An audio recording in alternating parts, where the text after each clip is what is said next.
God's light. That's what we're going to talk about. Okay. The light of God, God's light.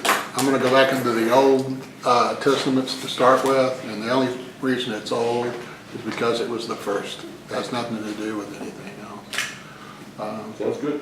It's been taught through religious doctrines that we're not of the Old Testament, that the Old Testament is only for the Jews, and it doesn't represent who God is today or Jesus, and that's crap. It is crap. Well, that's major crap. If you would really understand the Old Testament, it's showing you a future of who Jesus is and his love. God was always in love with his people. Unfortunately, his people weren't in love with him. So we're going to start there. Genesis 1:3.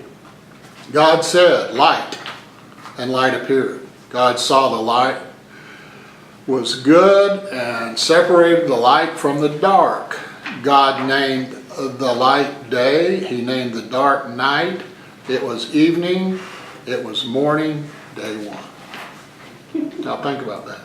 It's amazing. Does that have more than one meaning? Well, it always does with God. But the light, the moon and the sun were created on the fourth day, wasn't it? Yes. So the light was, The creation of a reality as we know it, life, the existence of this dimension. okay, Now remember, everything's made out of what? Sound. Sound is energy. energy. And it also means who he is. Everything's vibrating. Go back to 1:3. He says, let there be light. He don't need a sun for there to be light. No, he is light. He is the life, light, and love. That's who he is. But remember, everything is everything's made out of what? What's everything made out of? Energy has a frequency. Yeah. Okay, atoms. And atoms, I'm trying to not go that far down yet. But yeah, they're all made out of atoms. And what do atoms have? Electrons, protons, And neutron. and Electricity. neutrons. And all of those little boogers that are flying around in there are vibrating. Even in the unseen air. Yes, because they've got quarks and bosons and other things that are faster than light. They have to slow down to become visible in this reality. Quantum theory, yeah. How do they know that? Because they've slowed them down. And then they appear, but then they appear in several places simultaneously. So that they freak out about that. They don't understand how that works. The physics that we know and that we've been taught does not work in quantum mechanics. And they started that in 1927. They knew about it in 1927. So what's that tell you? Yeah, there's a whole lot we still Yeah, don't the know. scientists themselves are dumbing us down because they don't want us to know that kind of stuff. They want a one world government. They want us to be cows and sheep. They want to herd us. They want an elite group of folks, and then everybody waits on them. You got to give them credit for knowing where the danger is. The world. You got to give them credit for knowing that people like us are where the danger is. Yes. Because we can't be controlled. No. And not only that, but we have access to more power than they do. Well, yeah, but they only know physical power. See. Well, that's force. Yeah, but that's all they know. Right. And it's worked very well for them all these years. But we're not subject to that. We're subject to one thing. What do we believe? That's the only thing we're subject to, is what do we believe? Now, we can choose to make Jesus our Messiah, our God, our Redeemer. And then his power and authority is then given to us. But it's our decision. And most people don't want to hear that. Because then you've got to blame you and not anybody or any other thing. It's not the devil, it's not God, it's you. You get to choose. Whatever you believe is what you will manifest. And the manifestation has nothing to do in the belief. Now that's a paradox. No, How say that does that again. work? I said you're only subject to what you believe. And the manifestation of whatever you believe is subject to what you believe, but you don't believe in the manifestation because it has nothing to do with it. That's true. That's the paradox. That's what's hard for people today, because they want to see the manifestation. Well, if you're waiting on that, then you don't believe you got it.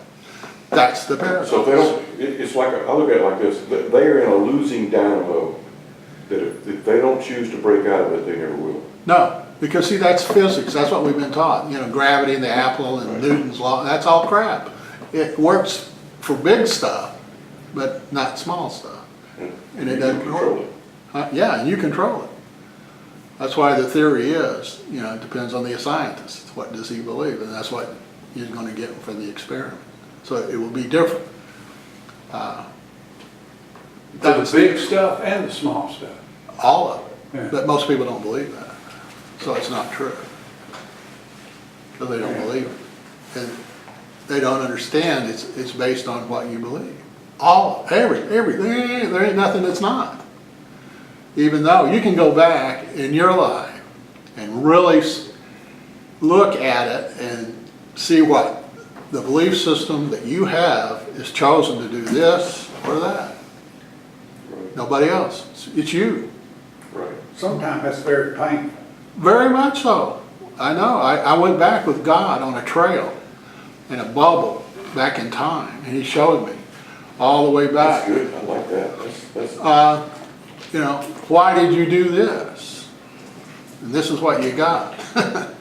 And you didn't have me there. But I'm pointing this out to you. And I'll go all the way back to when I was, you know, in the womb.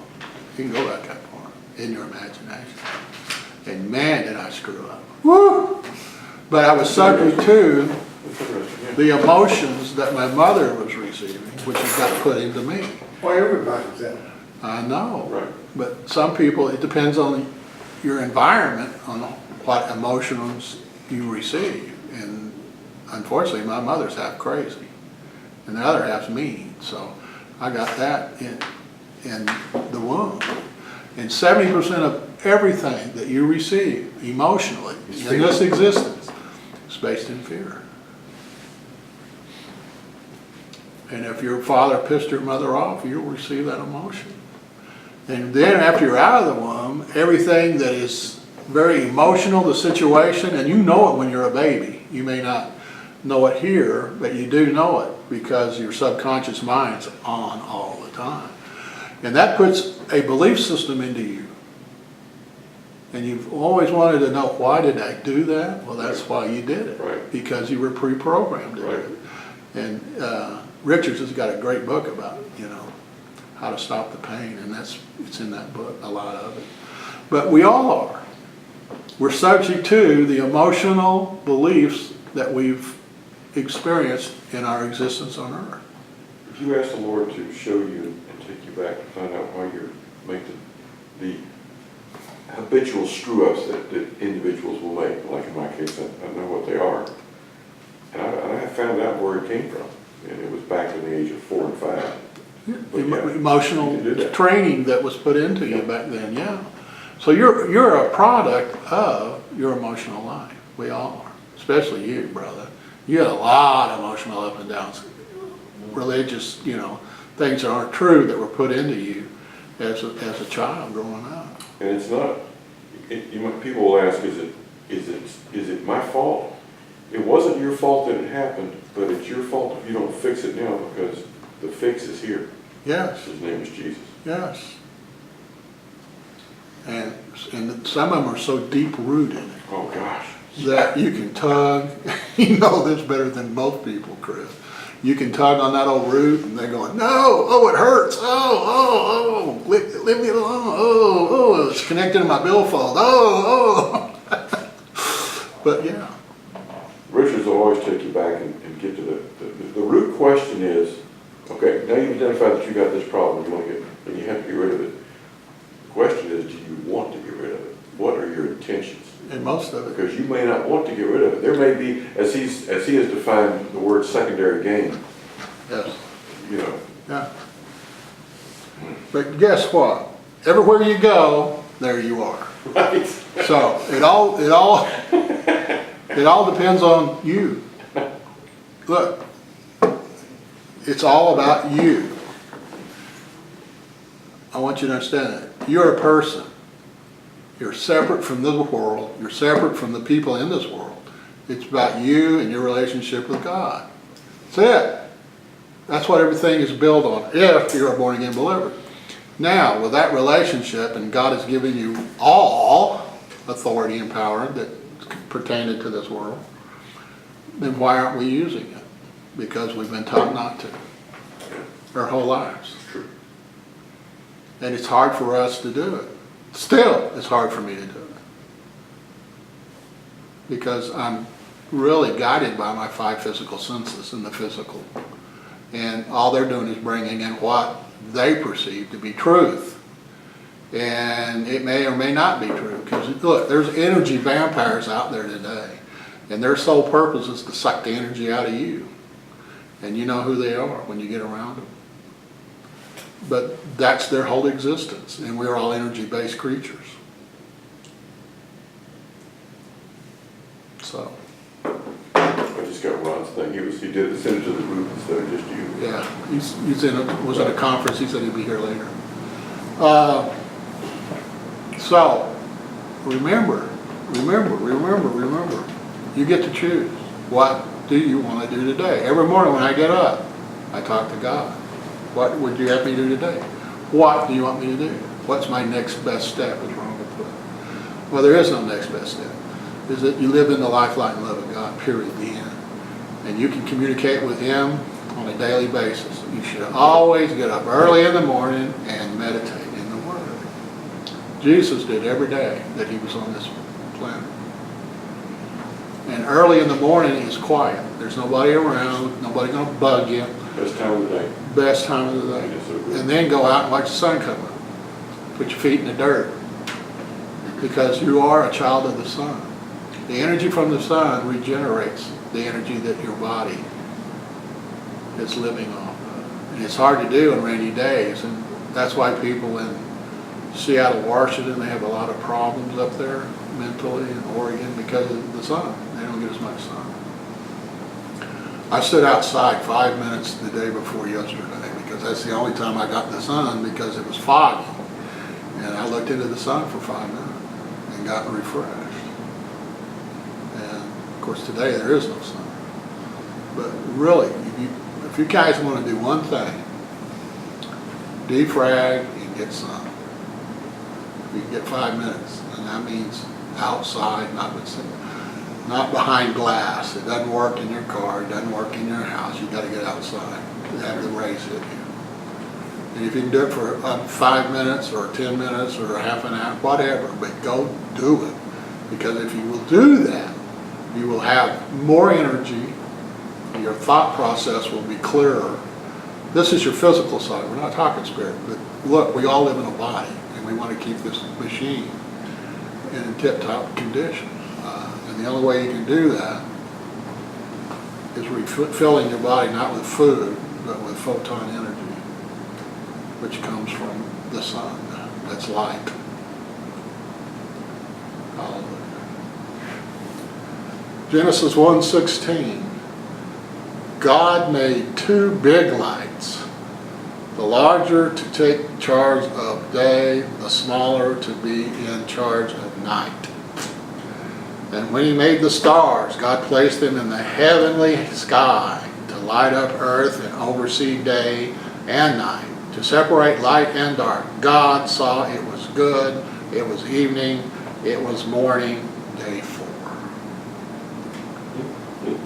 Do you know that the sun does not produce light? I mean the moon does not produce light. Reflects. It reflects off the sun. And it doesn't reflect the whole spectrum of light, so you can't. That's kind of like we're moonies. We're reflecting that light.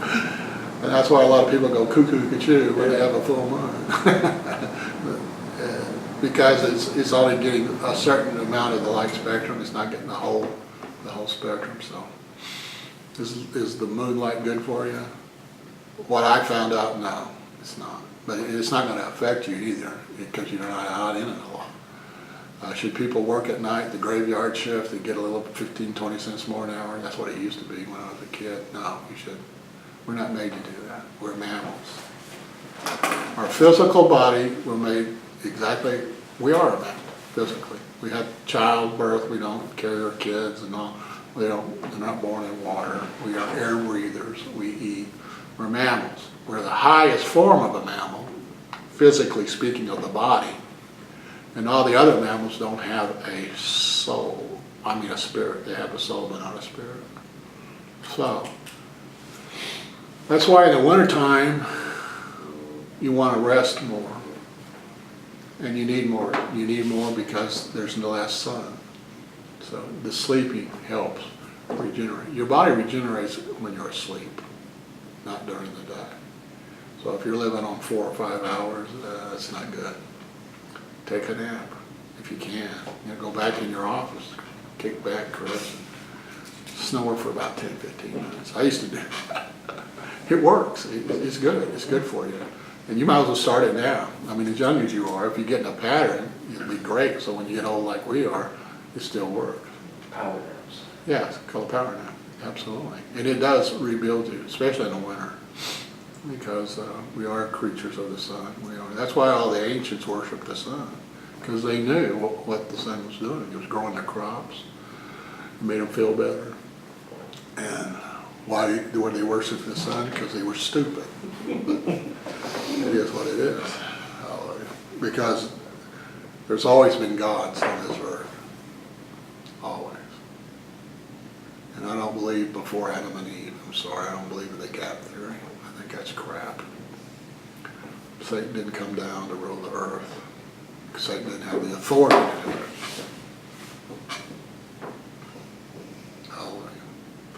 And if we want to get into that, we can, but if we don't, we don't. Hallelujah.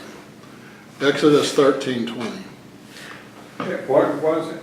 Exodus? 13:20.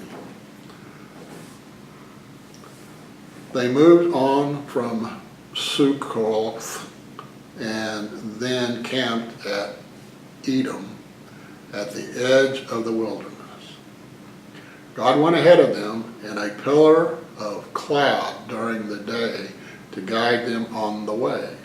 At night in a pillar of fire to give them light. Thus they could travel both day and night. The pillar of cloud by day and the pillar of fire by night never left the people. Now what's he talking about? Himself. You know what that manifestation of those miracles are called? The pillar of light and the pillar of cloud, or whatever it was.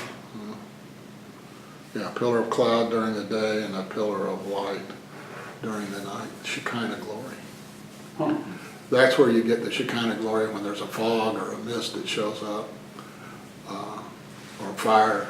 In the old days, they used to have that Shekinah glory, fire in a building, and they'd come out and then there wasn't a fire. Shekinah glory, which really means nothing. It's just when you get into one mind and one group of people thinking at one thing at that time, and they worship the Lord, then sometimes that'll happen. But it's... Have you ever seen? Yeah. I've seen the Shekinah glory in the cloud, not the fire. But it's no big deal. It doesn't make me better than anybody. It doesn't do anything. It's just there. It's like Jesus walking the earth. Yeah, he's God, but he's a man. It's got no special power to get anybody saved. No, not that I know of. But it's just one of the manifestations that can happen because of the power that's being generated by a group mentality. If you really want to get into that, the Azusa revival was very good. A guy from Chickasha, Oklahoma wrote a book about it. He interviewed all the people that were children at that time, that were old when he got there in California. But it's got no benefit other than it happens. It's got no value to you personally. Doesn't make you any better. Doesn't heal you any faster. It was there during that revival. They said it was so thick that the children would play hide and seek in the room. So I've never seen it like that. Saw it every once in a while, but it's It's got no really special gift to it. It's just, it happens. It's one of those things that it's God in the Shekinah glory of the cloud. No, he's not anymore. He was back then with the children of Israel. But today, God is in where? Us. He's in us. He doesn't need all of that stuff to show us who he is. So don't go, oh, he can, a glory cloud came out in this thing. It's so what? I already know about who God is. He's in me. So what I want you to not to do is get caught up in the mechanics of the miracles. There's nothing holy about it. It's just you have the authority and you can speak it and the energy goes in and takes care of the person. It's that simple. And you don't have to be born again to do it because people are doing it all over the world. It's just the energy that God has given everybody. Okay? No miracles ever get anybody born again because they keep wanting another one and another one and another one and another one. So I always thought that, if you did a miracle healing, that would bring people in droves to get born again, and it doesn't. All they want you to do is jump through another hoop. You remember when we went to Florida and there were, healings going on every time we go eat at a restaurant or something, and hearts were, and all this. You would think. Yeah. Jesus says, I trust no man because I know his heart. And that's what he's talking about. It's not that he doesn't love him, it's just because you can do a miracle doesn't get that person born again. It's better to be like Jesus and walk his walk. Excuse me. And then they'll come up and ask, how does this happen? And you can show them who you are and what you've done. I always thought it was really cool, all those people in line waiting to get hands put on them. Nah, most of them don't get healed. Most of them don't believe they're going to get healed. They're not worthy of it. That's why they don't talk to their problem themselves. They want you to do it. Because if they don't get healed, then it's your fault, not theirs. It's always a belief system, man. I've had people in here couldn't get healed because they couldn't receive. But I laid hands and I prayed, but it's my fault. And what I teach is, crap. So, and that's what they believe. And they're not back. So it's crazy the way it's out there. I don't understand it. I don't understand people. A lot of that stuff. Why are they like that? Because that's what they've been taught. Exodus 13:20. I already did that. We got Yeah, Exodus 14:19. The angel of God that had been leading the camp of Israel now shifted and got behind them. The pillar of the cloud that had been in front also shifted to the rear. The cloud was now between the camp of Egypt and the camp of Israel. The cloud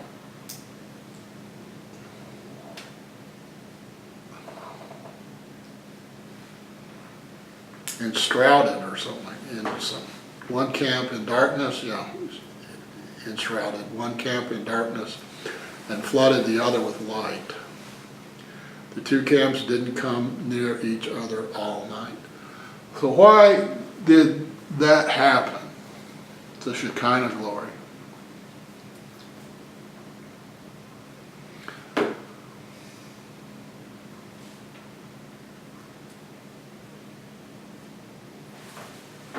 Don't know? Don't know.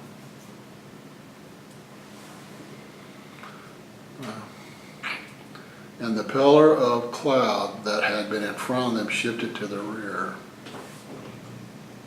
God wanted to separate the good from the evil. He's always trying to do that. Okay. And it wasn't from force, it was from love. The cloud was now between the camp of Egypt and the camp of Israel. The cloud enshrouded one camp in darkness and flooded the other with light. So, he was protecting the Israelites from the Egyptians through the cloud.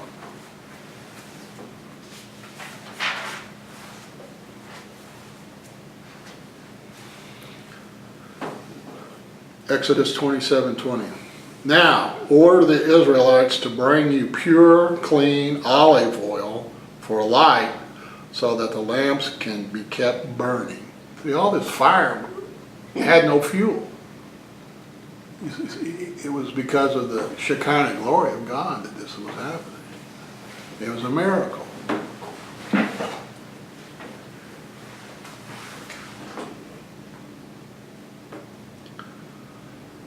In the tent of the meeting, the area outside the curtain that veils the testimony, Aaron and his sons will keep this light burning from evening until morning before God. This is to be a permanent practice down through the generations of the Israelites. This is where they were starting the tabernacle, the temple, which was really a big tent. But this was the start of it. And that light would continually burn 24/7 in there. Why? Because that was a representation of God. That's why the life, light, and love of God, life, light, and love, and this is where it originated, way back in the Israel. And when they did all this, and these are some of the commandments God gave to Israel so they would be healthy in their physical life. This would get them through. They didn't wash hands. They didn't know about germs. They didn't know, they probably wiped their butt with the same hand they shook hands with. And yeah, it was just, and he was giving them some things to do. And you know, if you're around a dead person, you got to wash. You know all that stuff. You've heard it before. Well, this is the start of all that. We take it for granted today because we're taught this as growing up. But back then, they didn't know any better. They lived as slaves in Egypt. They didn't get any of this. All they did is know how many bricks to make and how much straw to use. Exodus 35:2. Work 6 days, but the seventh day will be a holy rest day, God's holy rest day. Anyone who works on this day must be put to death. Don't light any fires in your homes on the Sabbath day. Why would he do that?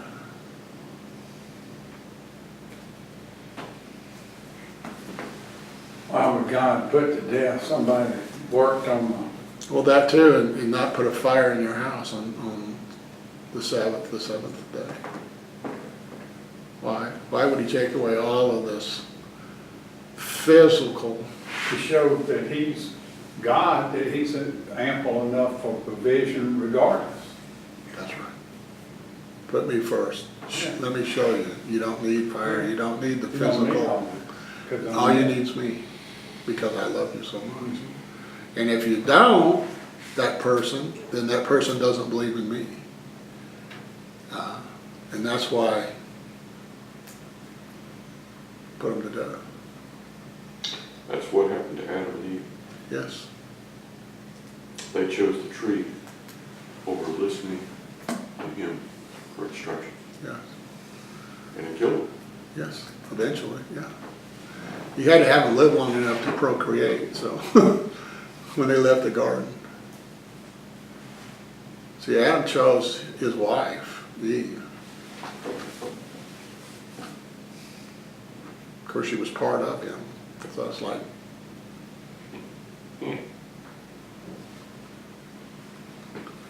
see, we don't think of them like that. Today, we don't think of them. When you get married, you're supposed to become one with your wife. That means there's not you, there's not her, there's one. But you know how many people honor that? Nobody that I know, 100% of the time. You don't. Because you were raised not to. The environment that you grew up in. And most women won't do that anyway. They don't honor their husband. 100%. They don't. I don't know anybody does. But that's okay.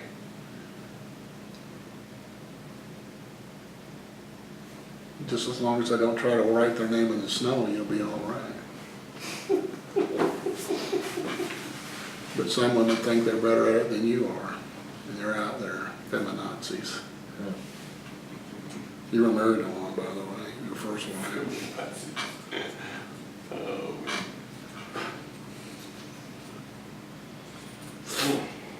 I saw it in his soul. I mean, he hides it, but it's still there. You just don't know where to look. But that's okay. You know, you erase that. You're moving on. You're doing great. Hallelujah. That's why Jesus did for us. Let us understand that there's not a sin that we can commit that can't be overlooked, can't be forgiven, because it's already forgiven. All we do is turn away and don't keep practicing the same sin, because if you keep doing that, that's like cutting yourself with a razor blade. You cut yourself enough times, you die. And that's what we do as people. We don't use enough understanding of what God has given us to really make it successful during the day. Hallelujah. Let's see. Here's Leviticus 24:1. God spoke to Moses, order the people of Israel to bring you virgin olive oil for light so that the lamps may be kept burning continually. Aaron is in charge of keeping these lamps burning in front of the curtain that screens the testimony in the tent from meeting for evening to morning continually before God. God wants to have that separation. People aren't worthy for God to walk in their midst as a human being yet, because they haven't had a born-again experience. Jesus hasn't come down and fulfilled the Old Testament yet. But this is God showing them that when they separate him from the people, he's always there. He's in that spot. He's there 24 hours, because that's what the light means, the torch or whatever. And they can come and communicate with him through their chosen rabbi, which is Aaron and his son. So that's the only way back then they could communicate. They couldn't do it outside on their own. No, because Aaron was responsible for them sacrificing to cover the sins once a year. And he had to go in, and of course they had something tied around his leg, because if he screwed it up, he'd die. They had bells on them and a rope around their ankle. And if they didn't do every one of these jots and tittles right, he'd die. Well, the Jews are ready to build the third temple, is that correct? I don't care. I don't know. I'm not. Well, you're asking, I'm giving you an answer. I'm asking a question. They're getting ready to build it, which it doesn't make any difference to God, because he's already come down, and I'm thinking. But they're still in the works mentality. Well, They're building another. they are ready to do it right now. I Yeah. mean, they're at the precipice. Yeah, they're trying They to got all the oil and the animals and everything. but they're trying to regroup the people, because some of the people in Israel don't believe in God. A lot of them in America I wonder if don't. they're gonna put the rope around them to go in. Probably will. I mean, And if what you believe, they might die. Not doing it. well, what happened to Aaron? What did he do when Moses went up to the mountain to talk with God? Well, he messed up. Yeah, he Building the Calf. golden calves. So And he was the head guy. And he was, you know, Moses' brother. But that's the problem with people way back then. You can turn your back for 10 minutes and they'll go back to what they know. And they were in Egypt for so long. They watched the Egyptians worship their God through idols. And that's what they were doing because Moses was no longer there. And it pissed him off. They left Egypt, but Egypt didn't leave them. No, exactly. They were still slave. They had a slave mentality. And that's what most people have today, a slave mentality. They're hung up on pride of life. You know, and they want to be martyrs so they can get the attention. Because somebody they know did something wrong and they want to blame themselves because they're not worthy. And that's crap. But that's how society is being taught. That's the religious doctrine of the day. It's terrible, but it's true. Mourning continually before God. This is a perpetual decree down through the generation. Aaron is responsible for keeping the lamps burning continually on the lampstand of pure gold before God. I had a lot of gold in it. Gold was the knowledge of gold was brought to the people through the Nephilim. But God called it good. It was good because it's pure. It's the purest form there is. But is it valuable? The value that's placed on gold comes from mankind. Just like diamonds, just like, you know, the monetary system of the world is money. And money in itself has no value. We make it valuable. You choose to make it valuable. Because without money, you can't do anything. You can't live. What's this new bit something more cool or? Yeah, it's I don't know if I'm a saying. substitute for money. And your bit is worth so much in a society of people that are like-minded like you. But if you go outside that and try to sell a bit for dollars, it's not worth anything. You have to stay within the group. But it's just another It's a circle. It's not a pyramid. No. It's a circle. But it's only worth what that circle says it's worth. Right. So it's just a substitute for money. Right. And eventually it's gonna be, It'll get squashed. it'll get squashed, but it'll come back It's been for squashed. one world government. It's been squashed several times that I know of. It's come back. I mean, Yeah. It's mankind trying to do something spiritually through a physical sense, and it can't be done that way. Anyway, hallelujah. Numbers 8:1.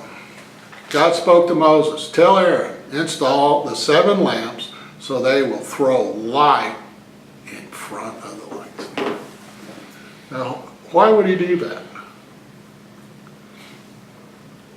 That's the Torah, I mean the menorah, yeah.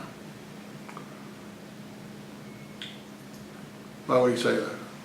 Because he's lying. Yes. That lampstand it's represented different things over the times, but yeah, it was representing God. And now they've got a day for each one of those 7, it gets into doing this and this and this and this. Celebrations of festivals Yeah, that the 7 thieves. you don't need to do that, but because you got him in your heart, you should do that every day. But once again, they got hoops up there for you to jump through. But it all started way back then.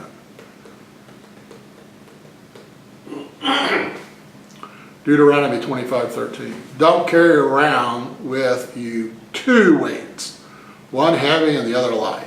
And don't keep 2 measures at hand, one large and the other small. Only use 1 weight, a true and honest weight, and 1 measure, a true and honest measure, so that you will live a long time on the land that God, your God, is giving you. Dishonest weights and measures are an abomination to God, your God. all this corruption in business deals. So what does that mean?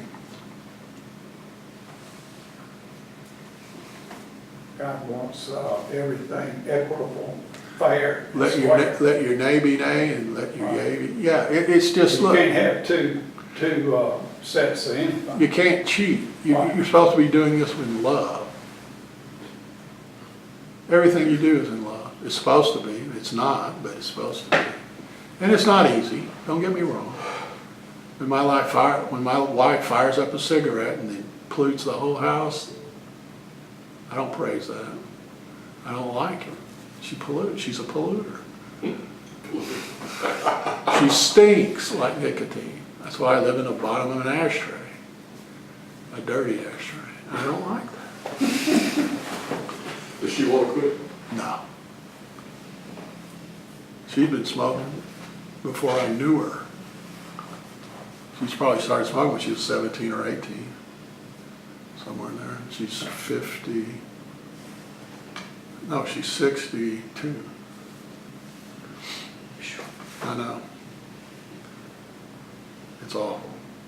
And when she makes stuff for my daughter for the kids, Christmas ornaments, they have to sit out in the garage for 20 to 48 hours to get the stink off of them. It's awful. It's just, it's terrible. Ugh. It's a habit, and it's an idol, and it's very expensive, which I won't pay for. And, but that's who she is. She would choose cigarettes over me, because she has. But that's the way it is. Hallelujah. Deuteronomy 33:1. Moses, man of God, blessed the people of Israel with his blessing before his death. He said, God came down from Sinai. He drawed from Seirah upon them. He radiated light from Mount Paran, coming with 10,000 holy angels and tongues of streaming fire from his right hand. Oh, how you love the people. All his holy ones are palmed in your left hand.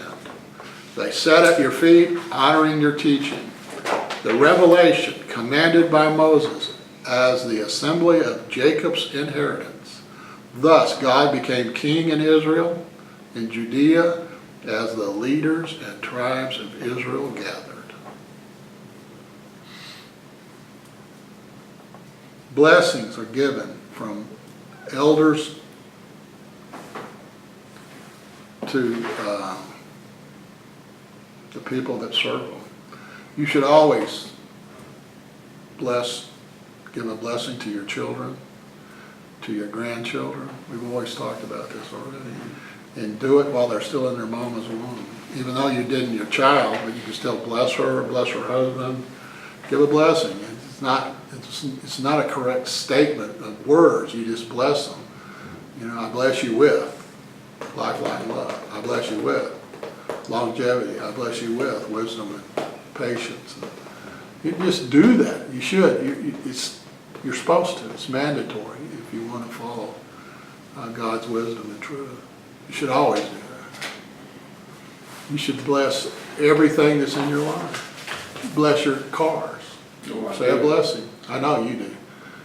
You have to. You treat your Hornet like a Jeep. He does. I've been with you. We were out in the field one time driving up and down and there were no roads and got cut up on a rock and wouldn't go anywhere. And it was muddy. What did I get to do? Get out and lift up the car so I get off the rock. Right there. Lift the car. That's what he said. You must have done a good job. You still got the car. I know. Oh yeah. But he shot mud and crap from the wheel all over me and wearing a pair of tennis shoes. I could never get this. I had white tennis shoes on. It was funny. But what I'm saying is use your authority to bless everything. If you want your cars to last a long time, bless them. If you've got something that you want, bless them. When's the last time you walked your church and just blessed your church and everything in it? Not the people, just the church building itself. But you should do that. And God will honor that.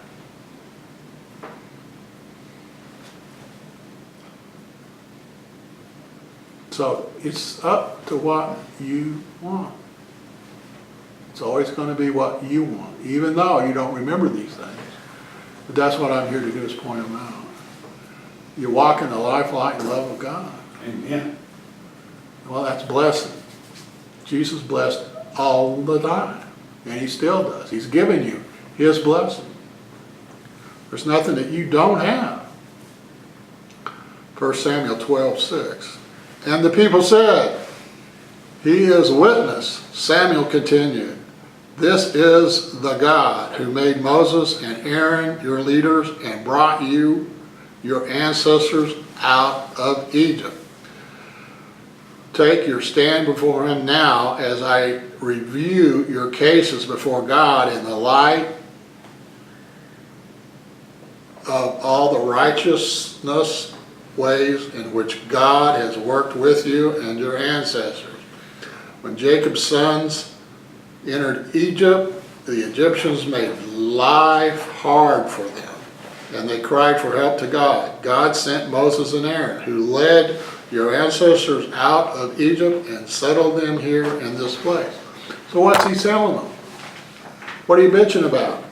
You got all the blessings. God's showing you here. You got Aaron, he did it. Your ancestors had it. They walked in blessings, life, light, and love. So what are you bitching and crying about? Because you've made the wrong decisions.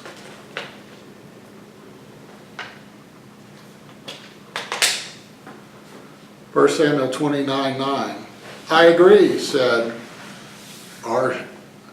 Arishis. You're a good man as far as I'm concerned, God's angel. But the Philistine officers were emphatic. He's not to go with us into the battle. So great and early start. So get a great and early start. You and the men who came with you. As soon as you have light enough to travel, go. So I agree. You're a good man as far as I'm concerned. God's angel. But the Philistine officers were emphatic. He's not to go with us into the battle. Philistines. Philistines were what? During this time. They're the enemy. Yeah, exactly.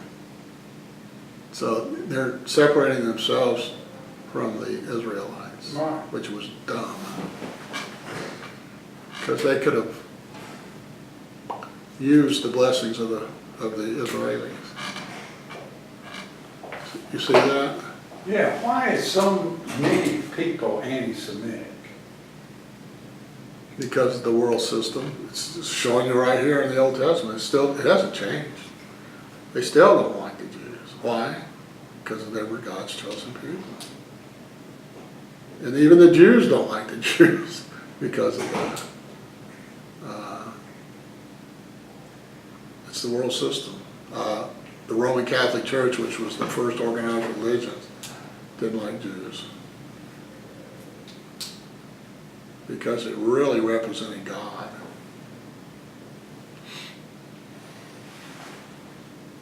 So, is it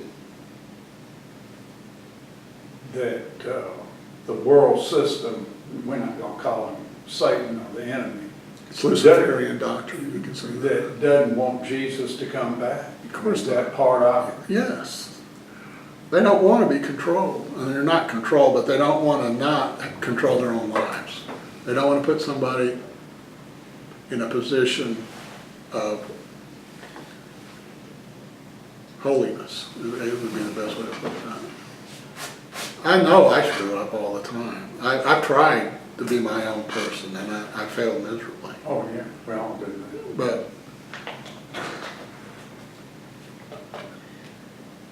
But that's how I was taught. That was who I was, and that's how everybody around me did the same thing. I didn't come from a religious background. Thank you, Jesus.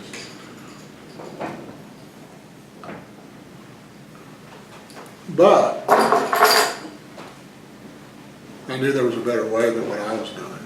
I just hadn't found it yet. That's why I went to a lot of churches and didn't last very long. Because they were not.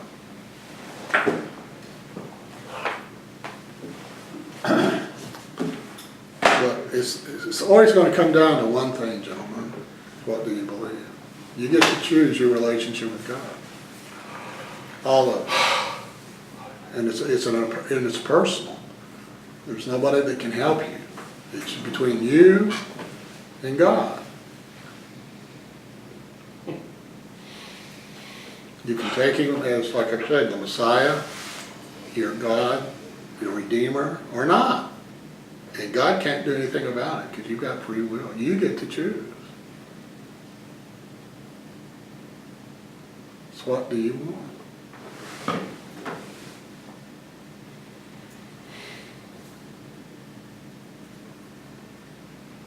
You have the power that created the universe with inside of you. You know, I remember Charles Capps saying in 1972, I can remember this, in Hickory, North Carolina, he was teaching on Mark 11:23. Oh, yeah. I was speaking of that.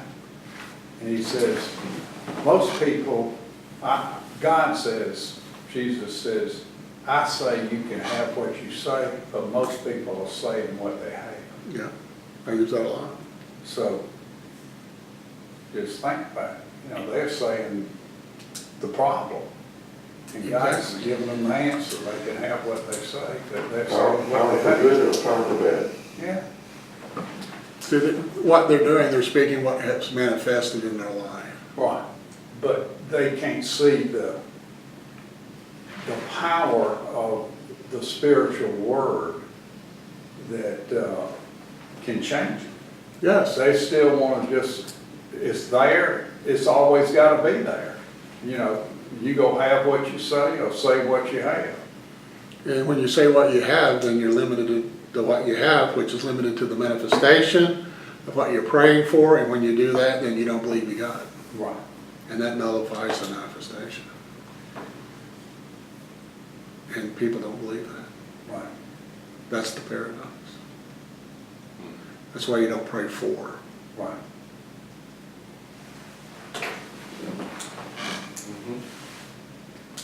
It's that, you know, it's pretty simple. And it's hard not to because you've been taught your whole life to pray for. I know, Chris Yeah. has. I know you have. I mean, Chris, you have prayer list in your church, in some of your classes. We're gonna have get up the prayer list, we're gonna pray for so-and-so, they got cancer, right? You know, we're gonna pray, this person broke his leg, and on and on. And what do you say to it? I mean, what can you say to these people really meaning well that they wanna pray for something? Because they don't believe they got it. Well, I understand. Because of the manifestation of the cancer in the guy's body. Right there tells them. But they're walking by what? What you Sight. see, Yeah. not what you believe. They just don't know who they are. Well, that's the physical. If they're born again, they don't know who they are. Yeah, it's the, Just try to correct it from the pulpit. That's what I'm trying to do. and you have to spoon feed it to them, because if you try to shovel it in, they'll throw up. Real big on speaking who we are in Christ, you know, Uh-huh. and what we've already got, Right.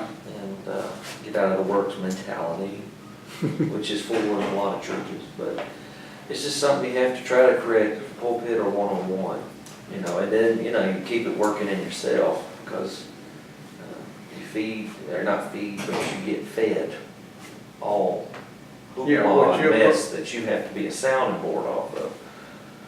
And so you have to be on guard yourself I and needed, help. I needed you to be my pastor way back in the 70s. Well, it's tough because like we have 20 to 22 different nations in our church. So with that comes a lot of cultural, you know, a lot of change. Because I mean, even for a small church, you know, 170 members, whatever, there's a lot of diversity. So with a lot of diversity comes a lot of mindsets, a Right, lot of culture they bring over. yeah. And then it's like what you said, they want the man of God to do everything, like bless this, or here's oil, bless this oil. or come to my office and bless us, and I'm glad to help, but I'm trying to get them, hey, you got the same authority as I have, speak it, declare it. But they don't want to, because if it doesn't work, then they get to blame Yeah, you. or leave. Okay, Or so- leave, yeah, and they do that too, well, they do that in here. Okay, so when, well, let's just say somebody comes up to you and says, I want you to pray, I got cancer, I want you to pray for mine. I don't like that. Which is what most people are do. Yeah, that's what they say. What So you what want do me you, to what do say? you, yeah, what? I look at them, I said, no, we're not gonna believe that report. Whose report do you believe? Right. We know it's already done, it's already paid for, and then, I have them repeat after me, and I tell them, it's already done, now you speak to it, and come curse the command it to die. You cannot live, so I tell them to speak to it and repeat after me, and then I agree with them.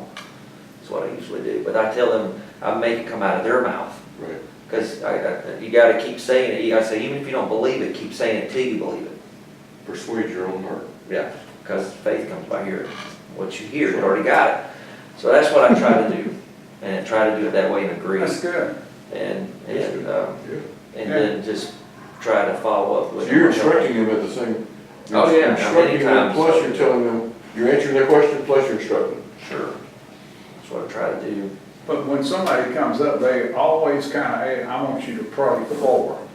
Well, yeah, or when we do, when I do altar calls, it's something I'm already doing. They've already heard the word Right. of what they have, and then I'll say, if you want agreement on that, we'll agree with you. And then a lot of times I'll have them repeat after me, or say it, or have them all say it together.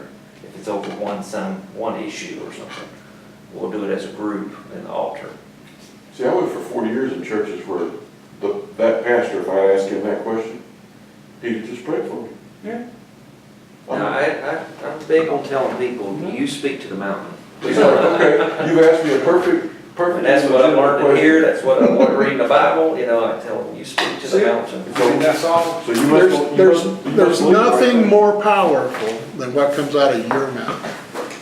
For you. For me, right, correct, there you go, that's it. Right. And you influence people around